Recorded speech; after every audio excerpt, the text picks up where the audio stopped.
Hi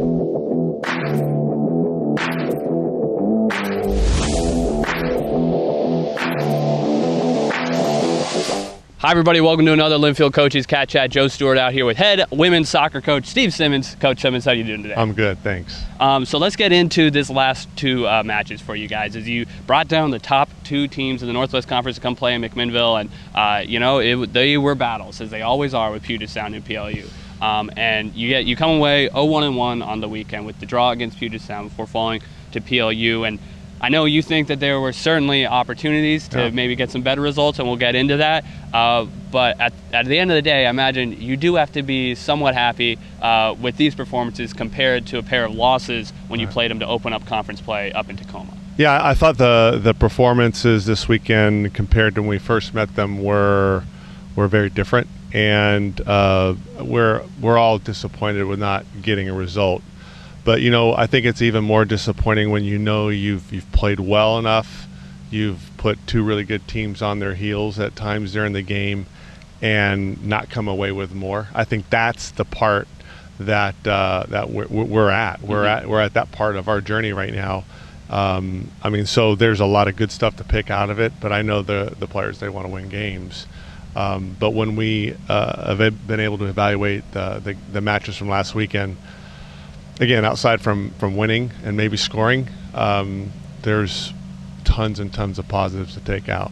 Yeah, so what is some of the progress, the things that the team did a lot better this time around facing those teams than when they first saw them? I'm sure some of that has been the progress that you've seen just in the last couple of weeks, more so than maybe the full conference run. No, you're exactly right. So if you look in the last couple of weeks, maybe 3 weeks, you can see statistically that our shot count, shots on goal, corner kicks have significantly increased. Where we're playing the game in our attacking half has significantly increased. And so when we're in our own half, I think it's easier for us to get a little more confidence. And so I felt our players are playing with more confidence. They're playing more aggressive, and playing that type of front foot aggressive play. It really kind of breeds good plays to happen. Not to say that mistakes won't happen, because they certainly will, but I think that would be the overall narrative of where we're at right now and how we played this weekend. But when you play the top two teams in the league at this moment, the margins are small, which means you have to take your chances, and we created enough to take our chances, and then you have to limit theirs because they need less to get on the board. Yeah, and against the Loggers, you get that first goal with less than a minute into the match. And I imagine that's a pretty key thing against teams of those calibers. But at the same time, a couple moments in the match, particularly on the defensive side, that kind of gave Puget Sound the opportunity to get back in there. How key is it to take advantage of those opportunities early, but then, like you said, kind of limit their chances, especially with a team as talented and players that can score from many different areas of the field? So taking that chance early like we did is massive, especially when you're playing at home. It gives you the momentum right away, and you want to be able to do that from time to time.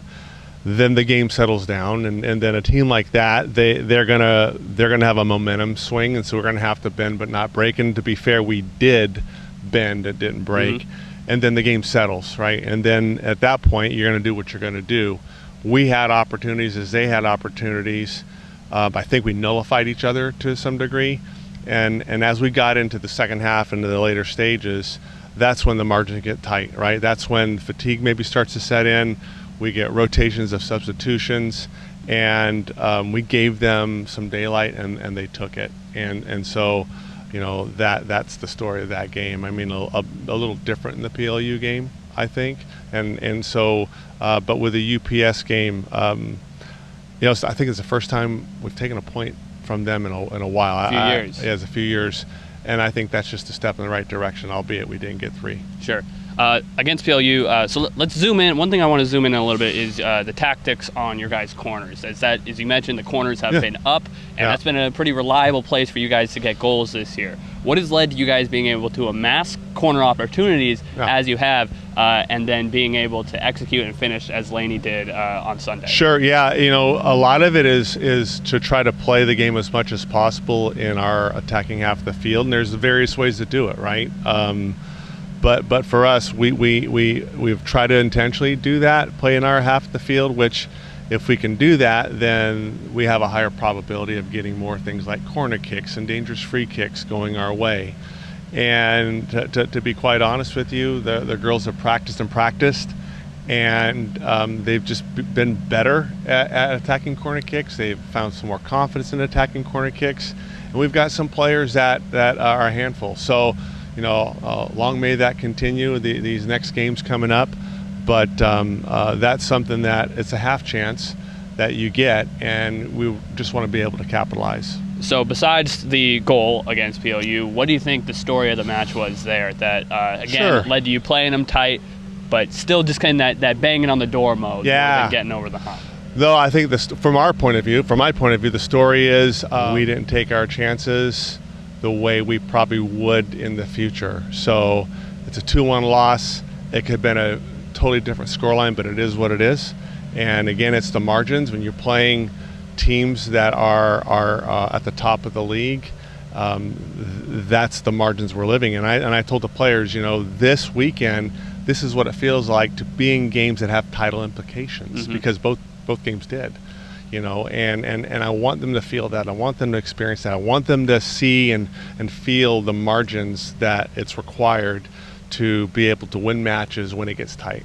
How did you feel on Sunday that the team did in that back 20 minutes or so? We've kind of glossed over it this year, but certainly we have implied that it's a big factor in the Northwest Conference, which it certainly is that you have to play a back-to-back every weekend. And seems like your staff has done a good job managing that. They keep track of the minutes very closely, a lot of recovery workouts, that sort of thing. But just talk about kind of the challenges of that and of playing in this conference with those back-to-backs, and also, how do you think the team has been doing closing matches lately? Well, this weekend was a little unique because it was a Friday Sunday, and so I think that if you were to ask PLU, they probably appreciated the day of recovery, so that their players can not only feel that they're at their best, but it's safer, where you're going to have less injuries.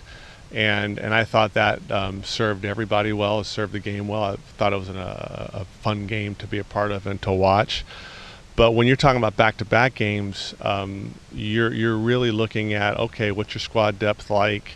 I think you're more prone to things like soft tissue injuries, and even getting concussions, in so much as you're less sharp in your movements, and so when you go to challenge, sometimes you go in a way that's unintentionally reckless, and you leave yourself exposed. So it is a challenge. We're fortunate that we have a GPS that our sports medicine folks, and Kyla, who is an alum, works with our players of tracking not only their player load, but distance covered, sprints, et cetera, because it gives me a chance to manage their bodies the week prior to the game, so that we can not only put them at peak performance, but we can keep them safe. Yeah, we're pretty lucky, I guess, to have the athletic trainers that we have, and 100%. Certainly the sports science facilities here that led you to be able to keep track of all of that. Yeah, absolutely. All right, looking ahead to this weekend, at Willamette, at Lewis and Clark,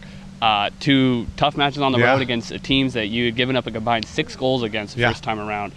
What needs to be better defensively and certainly offensively, taking care of the ball in those matches? Yeah, I think taking care of the ball is number one, and we look at those goals that you mentioned. It's giving the ball away in vulnerable places, and so we want to limit that, trying to eliminate that if possible, but also taking our chances. I mean, looking at those 2 games, there are opportunities to put the game away with goals scored because we created opportunities. We just have to like I tell the girls, we do the work, got to pick up the paycheck, right? And I know that's easier said than done, but I think this time around we'll try to be again more front foot, more aggressive, and try to do our best to stay aggressive throughout. I think that there are some players that are gaining confidence. You're in the second half of the season, especially if you're newer.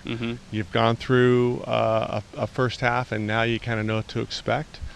So I think all in all, again, despite not getting the points that we want, I think that we're tracking performance-wise in a good way. Yeah, especially with a young team you have. It's really starting to see that progression. For sure. And the Wildcats are starting to get into the home stretch of the season. Hard to believe, but they'll be at Willamette on Saturday and at Lewis and Clark on Sunday. Both of those matches starting at noon. Coach, good luck this weekend on the road. Thanks for the time. Thanks, Joe.